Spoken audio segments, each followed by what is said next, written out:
The realm. Do you know what the realm is? It's the 1,000 blades of Aegon's enemies. A story we agreed to tell each other over and over till we forget that it's a lie.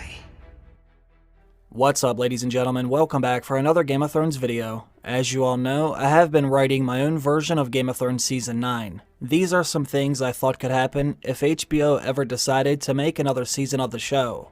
One thing I realized while writing this season is, it's not as easy as it seems. In fact, it's actually kind of difficult. I am still searching for that right balance of making nearly every scene either meaningful, interesting, or at the very least entertaining. I've also been trying to get a new episode out each week, which means I don't have very much time to think of great ideas, while also having them make sense based on what we already know about this story and what we know about each individual character. Now, I'm sure most of you don't care about any of the behind-the-scenes stuff. I guess I just wanted to say, this has been harder than I thought it would be, so that's why the videos may not get released as fast as you'd like. Now let's get into the video. This is my version of Game of Thrones Season 9 Episode 4, which I have named The Raven. Shall we begin? In the opening scene, we are back in the city streets of King's Landing. The sun is just now beginning to set as we see wagons full of new arrivals entering the city. King's Landing is obviously still in shambles, but now that everyone believes things are stable in Westeros again, they're starting to travel to the different kingdoms. The capital of Westeros is starting to look alive again, although it does still need a lot of work. We then begin to follow one of the wagons down the street. There are men and women all over, working on making King's Landing a thriving city like it once was. There are men lifting heavy stones off the ground. There are women sweeping the street, shaking the dust out of their rugs, as well as fixing up some of the bait shops, warehouses, and small markets. The scent of raw sewage and baked bread is in the air. The wagon stops in front of a building where a few men are standing outside, laughing and drinking their wine. A man and woman get out of their wagon before they walk inside. There are half-naked women dancing and sitting in the laps of a few men who are seated around the table where drinks are being served. There's also a few young men lifting a new barrel of ale. There's a woman sitting alone, fixing her hair. It looks like everyone is enjoying themselves. We suddenly hear a voice that sounds familiar. In the back of the room, there's 3 men sitting at a small table, drinking and sharing their war stories. One of the men is Bronn. The other men sitting with him are from the Stark's household guard, who Sansa left behind for her brother Bran. As Bronn drinks his ale, one of the Stark men says, "So, Sir Bronn of the Blackwater, Lord of Highgarden, or whatever your name is these days, what's it like sitting on the King's small council?" "Well," says Bronn, "I imagine it's about as boring as it is working for the Stark's household guard. Most of my days are spent sitting around wondering how much longer I can stay in this city. I have my own castle now, gentlemen. Why would I want to stay in this godforsaken hellhole?" The Stark man says, "Really? You're not fond of the capital? Let me ask you something else. How did someone like you end up in that position anyway?" "The same way I became Bronn of the Blackwater," says Bronn. "Eventually, the Lannisters do pay their debts." They all begin laughing. Bronn then says, "Why do you keep asking so many questions anyway?" The Stark man says, "I have worked for House Stark for many years, yet I can't figure out why one of Ned Stark's children would allow you on their small council." This is when Bronn stops smiling. He sits down his drink, stares hard at the man, then says, "You should watch your mouth. I like drinking with you fellas, but don't let my new fancy clothes and my new fancy titles fool you. Besides, I don't think King Bran does much thinking about me anyway. In fact, I'm not sure he does much thinking at all. I like him, I really do, but there's something strange about that boy." "What do you expect?" says the Stark guard. "Most of his family is dead. He has been out beyond the wall, surrounded by White Walkers. He has seen things no kid should ever see." "Is that right?" says Bronn. "Like what?" "All of my family is dead. I've been out beyond the wall. It wasn't that scary.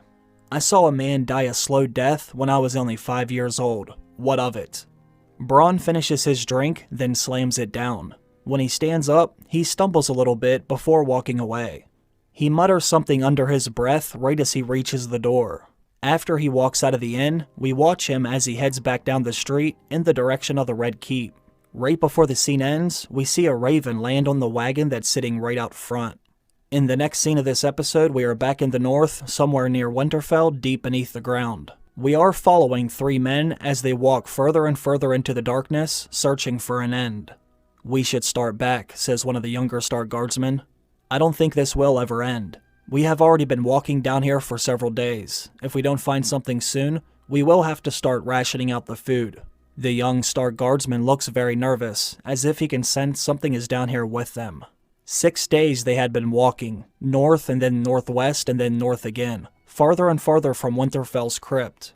Each day had been worse than the day before. The more they walk, the colder and darker it gets. The ground is still frozen. The white and red roots of the weirwood are still running along the ceiling, although they look more like the veins inside a man's arm. "Does the darkness frighten you?" says the commander of the Stark guardsmen. "There's nothing down here, except for the icicles, the darkness, and one scared boy. You can run back to Winterfell if you'd like, but your grace has given us orders. We are not to stop until we find the exit." The three men keep moving forward, into the unknown. As their light bounces off the wall, we can see the ice crystals glistening all over the ground, as well as the walls and the ceiling. There is a red, sappy-like substance dripping down from the roots of the weirwood. Suddenly, all three of the Stark guardsmen stop when they notice something ahead. The underground passage opens up into what looks like a cave. It almost looks like the Three-Eyed Raven's cave. The only difference is there aren't any bones in this one. There isn't any weirwood thrones in this one either. The men walk in a little further as they hold up their lights. We can see that the cave is now connected to 7 different passageways, all heading in different directions. The men look at each other in disbelief. In a low, frightened voice, the young Stark guardsman says, "What do we do now? How will we know which way to go?" "We won't," says the commander. "We will just keep moving forward, and if it's a dead end, we will try another one." The men move on straight ahead, as their lights fade away into the black abyss. In the following scene, we go back out beyond the wall. Jon Snow, the wildling woman, and Torm and Giantsbane are walking back outside of the Three-Eyed Raven's cave. All of the other wildlings are at their campsite, gathered around the fire right out front. The wildlings begin to stand up, as they see them finally walking back out of the cave. When they reach the fire, Tormund addresses all of them by saying, "This is where we will have to go our separate ways now. All of you can stay here if you want, or you can even make shelter inside the cave, but Jon and I will be leaving to go south." "South? I thought you weren't allowed in the south," says one of the other wildlings. "Well, it is complicated," says Jon. "I had no intentions of ever riding south again, but my family needs me. They will have to understand." "I can't say that I'm sad to see you go," says the wildling man. He smiles, then gives Giantsbane a hug. He then shakes Jon's hand before walking back over by the fire. Jon walks over to the wildling woman who helped him find the cave. He says, "I never did thank you for helping me." "It's alright," says the wildling woman. "If things go your way in the south, I guess I should be thanking you." Jon smiles and says, "I never did get your name." The wildling woman walks over near him. When she is standing in front of Jon, she holds out her hand, then says, "My name is Val." Jon shakes her hand and says, "Thank you, Val." She smiles and says, "I wish you good fortune," before walking away. Jon watches as she sits back down by the fire. Deep down, he doesn't want to leave, but he knows he has to. That's when Jon feels a hard and heavy hand slap him across the back, right as Tormund says, "Are you ready, Snow? She will be here when you get back. Let's go." Jon nods his head in agreement, then follows him back inside the Three-Eyed Raven's cave. They follow the roots of the weirwood, further and further down, until they're deep below the ground again. There are even more ravens than before, sitting on the skulls scattered across the cave floor. The sound of rushing water can be heard below. There is flickering light bouncing off the cave walls just ahead. When they walk back inside the cavernous chamber, Jon sees Hallan Reed running his fingers through Ghost's thick white fur. The direwolf's eyes are glowing red like fresh blood. Hallan Reed stands up, then walks away. After Jon takes several more steps, he suddenly stops in his tracks when he notices something is different. Right in front of them is where the children of the forest are sitting in their weirwood thrones. Only now, one of them is gone. The child of the forest who was sitting in the middle is no longer there.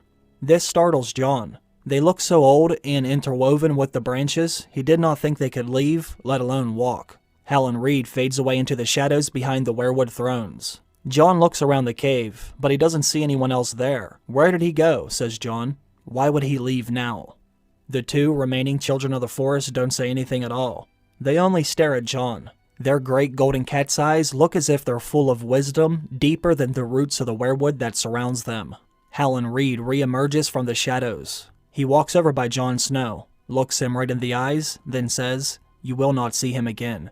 He is gone from here, Jon Snow." Howland Reed then hands something to Jon. He had a weirwood bowl in his hands, carved with a dozen faces. Inside the bowl is a white paste, thick and heavy. It has dark red veins running through it. "You must eat this," said Howland. He handed Jon a wooden spoon. Jon looked at the bowl uncertainly. "What is it?" says Jon.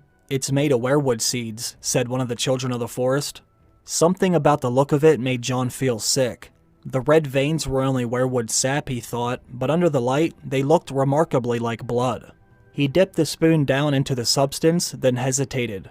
"Why are you giving me this?" asked Jon. "I'm not hungry." The child of the forest says, "You have the blood of the first men, as well as the blood of the dragon, Jon Snow. The weirwood seeds will help awaken the gifts inside you, the gifts you did not know you have. We only knew one other man who had the blood of the first men and the blood of the dragon. That man was Lord Brendan Rivers, who sat in the weirwood throne above us. He was once the Lord Commander at Castle Black, just like you. But then he came to us, and he became something so much more. You must eat it, Jon Snow. You will need it for your journey that lies ahead." Jon ate it. It was bitter. The first spoonful was the hardest to get down. He almost retched it right back up. The second spoonful was better. The third was almost sweet. The rest he spooned up eagerly. It actually tasted of honey, of new fallen snow, of cinnamon and other flavors he loved. The empty bowl slipped right from his fingers and clattered on the cavern floor. Ghost ran over, then licked what was left in the bottom of the bowl. "I don't feel any different," said Jon. "What happens next?" "Now, we will leave," says Howland Reed. He walks back behind the weirwood thrones again. When he re-emerges, he has something else in his hands, wrapped under a fur blanket. Jon notices that, whatever it is, it has a strap around it, allowing Howland Reed to sling the object over his shoulder. When Howland is done, he looks at them and says, "Let's go." Jon and Tormund begin to follow him out of the cavernous chamber.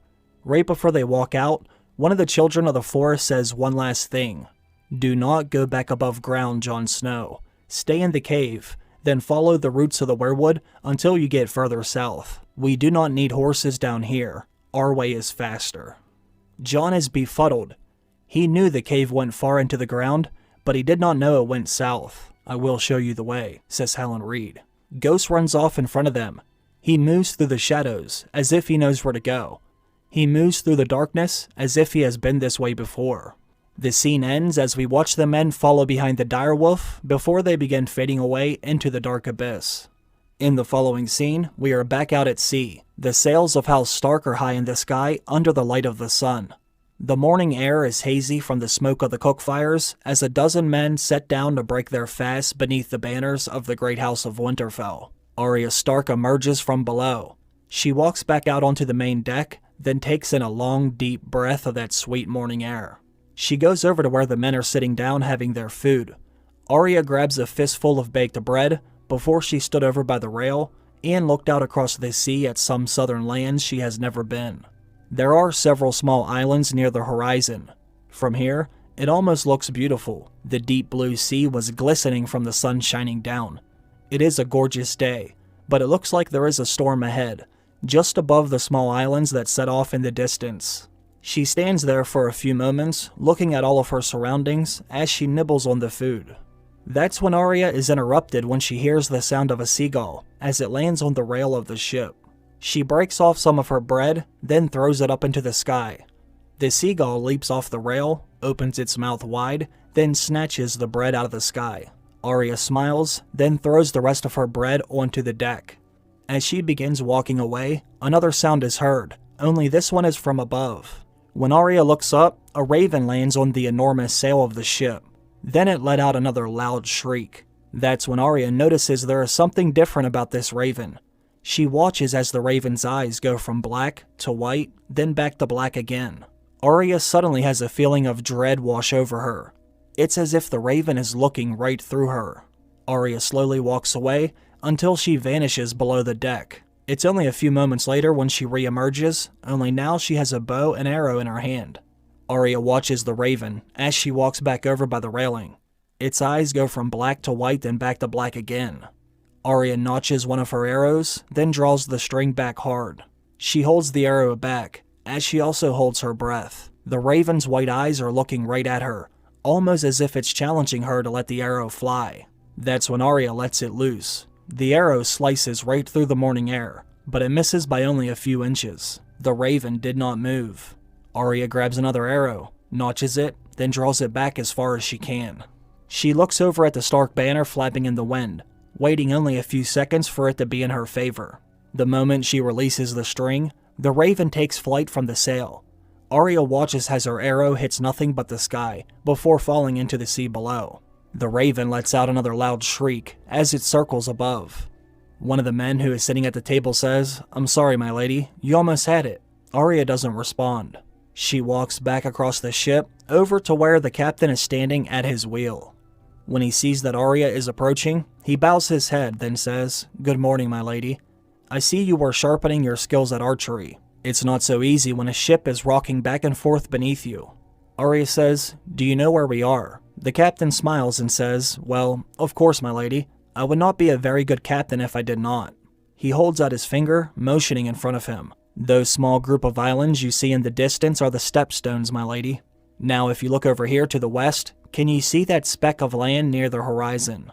"Yes, I do," says Arya. "Well, you're now looking at Dorne, my lady." "Thank you," says Arya. She looks back up into the sky, right as the captain begins saying something else, but Arya doesn't hear him. She now has all of her focus on the raven that is still following them from above. Arya watches it for a few more seconds before cutting off the captain's story. Arya says, "I have changed my mind.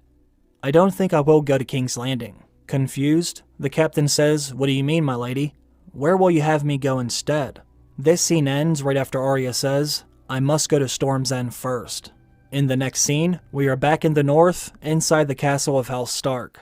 Sansa is sitting in what was once her father's high seat in the Great Hall of Winterfell. Maester Walkan is seated at her right, beside her. On Sansa's left, the seat is empty. A large fire is burning inside the hearth. The gray granite stone walls inside the Great Hall were draped with House Stark's banners once again. The air is hazy from the smoke and heavy from the smell of roasted meat and fresh baked bread. There is a bard running his fingers along the strings of a high harp while reciting the words from some ballad Sansa once knew. Sansa smiles as she looks around, listening to the sounds of laughter and 100 different drunken conversations. It is so noisy that it was hard to hear anyone who wasn't right beside you. 8 long rows of tables filled Winterfell's Great Hall, 4 on each side of the center aisle. Lords and ladies of the north were crowded shoulder to shoulder on the benches in front of her. Right as Sansa is standing up, all of the noise inside Winterfell falls silent, as everyone watches and waits for their queen to speak. This is when we will see a man walk over and hand a letter to the maester.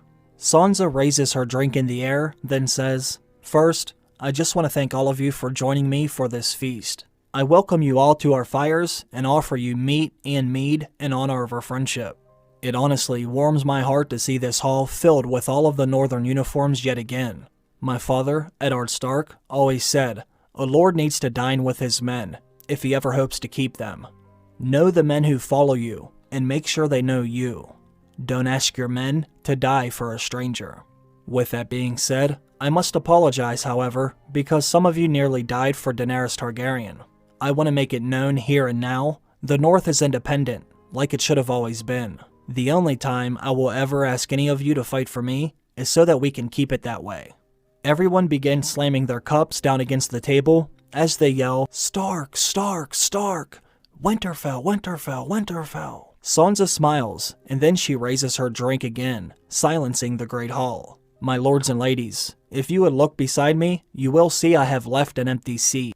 It was left this way for a reason.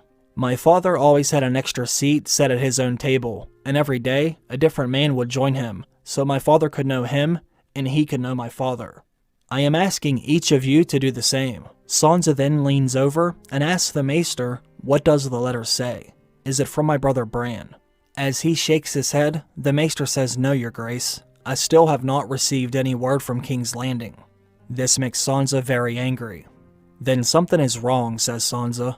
"Our ravens have went south, yet none of them have come back. She stands up again and says, "Before any of you join me on this evening, first, I would like to speak with our master of horse." We see a stick-thin man with brown hair and a brown beard walking up to the main table. He then sits down next to Sansa. "Your Grace, how may I be of service?" says Winterfell's master of horse. This scene ends right after Sansa says, "I want you to have horses ready when the feast is over. I will be sending some of my men south." In the next scene, we go back across the narrow sea in the city of Volantis. Daenerys, Kinvara, and the other high-ranking members of her lore are all inside the Great Hall of the Red Temple. We see a man, who is dressed in a red silk robe, walk across the Great Hall until he is standing right before Dany. Holding in his hands is a wooden box that has the burning heart carved into its lid. He gives it to Daenerys, then says, "This is a gift from the Lord of Light. It will help you against the darkness. Wear this, Daenerys Stormborn, and it shall be your shield against the Great Other." When Daenerys opens the box, she can see there is a necklace laying on a scarlet robe of her own. The necklace has a great red ruby, just like the one Melisandre and Kinvara wore around their throats. As Daenerys lays it around her neck, the great red ruby starts to glisten as if it were afire. Then she unfolds her new robe and throws it over her shoulders. In red and gold stitching, it has the burning heart of her lore on the front of it. Across its back, it has the three-headed dragon of House Targaryen. "Thank you," says Daenerys. Kinvara now grabs Dany's hand, then looks in her eyes and says, "You are the one who was promised, Daenerys Stormborn. From the great fires of R'hllor, you have been reborn, and you will remake the world. You no longer have a large army like you once had. You no longer have 3 dragons like you once had, yet still, we must leave Volantis soon. Every day, the Great Other grows stronger, but so shall we, Daenerys Stormborn." "What do you mean, we?" says Daenerys. "You will not succeed if we sent you back to Westeros alone," says Kinvara. "We all must make our sacrifices. We will be coming with you, as well as our fiery hand. Your dragon and our ships are waiting for us outside." "Where will we go first?" Daenerys wants to know. "We will go to Harrenhal," says Kinvara. "Jon Snow is already on his way there now." The sound of Jon's name made Daenerys nervous, but the thought of seeing him again also made her very angry. "Remember what I said, Daenerys Stormborn. You and Jon Snow will need each other. You will not allow yourself to be lost again." The scene ends as the red ruby on Dany's throat begins to glow even brighter than before. In the following scene, we go back out beyond the wall. We're following Jon, Tormund, Ghost, and Howland Reed as they make their way south through the underground system below the Three-Eyed Raven's cave. They're now walking through a much smaller passageway. There are no longer bones all over the ground, but you can still see the roots of the weirwood running along the ceiling like the veins in a man's body. Ghost is several feet in front of them, leading the way. Jon looks over at Howland Reed, who is readjusting the large item that's on his back, then says, "We have a very long walk ahead of us, my lord. Do you mind if I ask you some questions?" "Not at all," says Howland Reed. "That's one of the reasons why I'm here, Jon Snow. Ask me whatever you'd like." Before he says anything, Jon thinks back on what was said by the children of the forest. He thinks about Bran and all the strange things he said as well. Finally, Jon says, "If my brother Bran is not the same anymore, then how can I believe anything he said? You also said Bran is getting influenced or even manipulated by the children in the South. Everything he has said may have been a lie." Jon looks back over at Howland Reed. "You said you were there the day I was born. What actually happened?" "I was there the day you were born," says Howland Reed, "but I was also there the day your father met your mother. During the year of the fall spring, there was a great tournament held at the castle of Harrenhal. Almost everyone of significance was there that day. Yet when the jousting began, the day belonged to your father, Rhaegar Targaryen. He would end up wearing the same armor he would die in. It was gleaming black with the 3-headed dragon of his house, wrought in rubies on the breast. Scarlet silk streamed behind him when he rode, and it seemed no lance could touch him. Brandon Stark fell to him, and Bronn Royce, and even the splendid Sir Arthur Dayne, the Sword of the Morning. Rhaegar was unstoppable, and that's because he knew that he must win, if he wanted things to unfold the way they did. As soon as he won, Rhaegar did not go to his wife, Elia Martell. Instead, he laid the Queen of Beauty's flowers in Lyanna's lap. "I can still see it now," says Helen Reed. It was a crown of winter roses, as blue as frost. But Rhaegar had set all of this in motion long before this. One day, Rhaegar found something in his scrolls that changed him forever. No one knew what it might have been, only that the boy suddenly appeared early one morning in the yard as the knights were donning their steel. He walked over to Sir Willem Darry, the Master-at-Arms, and said, "I will require sword and armor. It seems I must be a warrior. From this day forward, your father knew. Many sacrifices would have to be made. This is when your father became obsessed. There was a prophecy he wanted to fulfill. He became convinced that it would be his own son who would do it. Rhaegar believed his son would be the prince who was promised, the Song of Ice and Fire. This is what drove him to seek out your mother Lyanna. She fell in love with him the very day they met. It wasn't long after this when they both vanished. We had found your mother in Dorne, in what Rhaegar would name the Tower of Joy. Your mother laid there in a bed soaked with blood. The fever had taken her strength, and her voice was faint as a whisper, but she told Eddard everything. He swore he would die with her secret, and he did. I found Eddard still holding her body, silent with grief. I had taken her hand from his, otherwise he would have stayed right there at her bedside forever." Jon holds his hand over his mouth while shaking his head in disbelief. "Everything has happened for a reason," says Helen Reed. "There is a reason you're here with me now, Jon Snow. There is a reason Bran gave you the little bit of information he did when he did." Jon says, "What do you mean by that?" Helen Reed stops walking. He then sets his hand on Jon's shoulder and says, "Bran knew what would happen once that information got out. Bran knew how that would affect Daenerys Targaryen. He had seen it in his visions since he was still a boy." Jon looks stunned as he realizes what Helen Reed is about to say. The scene ends right after Helen Reed finishes by saying, "Bran knew Daenerys would burn down King's Landing, yet he did nothing to stop it. Bran knew you would be exiled back out beyond the wall." In the final scene of this episode, we will go down to King's Landing. We are back inside the Red Keep. At the beginning of this scene, Brienne is standing in front of the Hand of the King's new chambers. Tyrion Lannister opens his door, then says, "Would you mind stepping inside for a moment?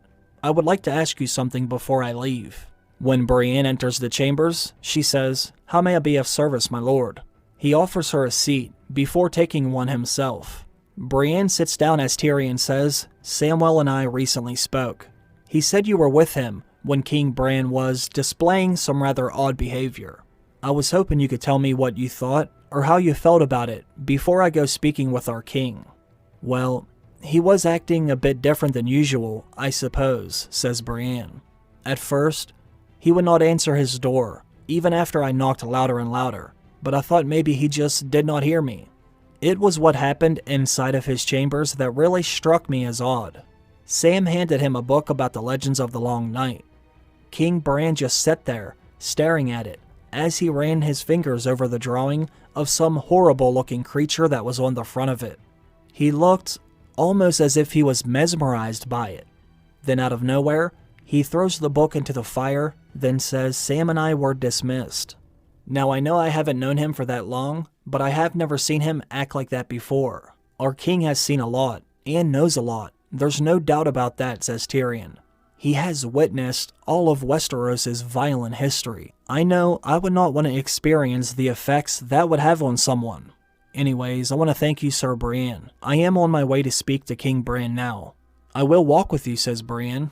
As they stand up and head for the door, they suddenly hear the sound of a very unsettling, frantic scream. Brienne lays her hand on the hilt of her sword, then says, "It sounded like it came from outside, my lord."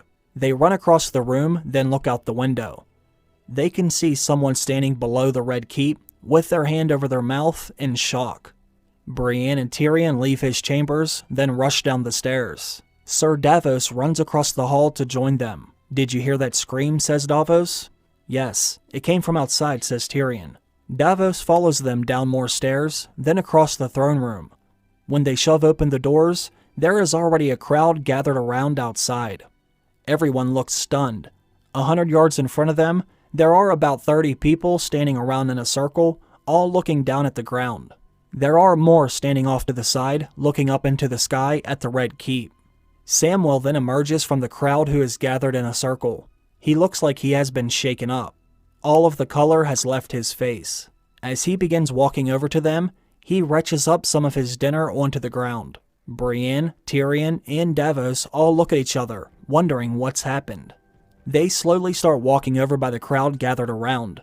When Sam notices them, he walks over to Tyrion, lays his hand on his shoulder and says, "I am so sorry this happened, my lord," before walking away with his head down. As they get closer to the crowd, Brienne begins shoving some of them aside. Only then are they able to see what has happened. Sir Bronn is laying on the ground dead, surrounded by his own blood and bone. This is when Tyrion drops down to one knee, shocked. He looks around at everyone gathered outside, wondering how this could have happened. Davos says, "I will go find some help," before he runs off. Brienne still has her hand on her sword while she looks for anyone who could have saw something. Right as Tyrion stands back up, he notices everyone is now looking up at the Red Keep. As he follows their eyes up along the castle, all he can see is the balcony to the king's chambers. The episode ends as we hear low voices say, "He fell. He was shoved. He fell. He was shoved. I saw it with my own eyes."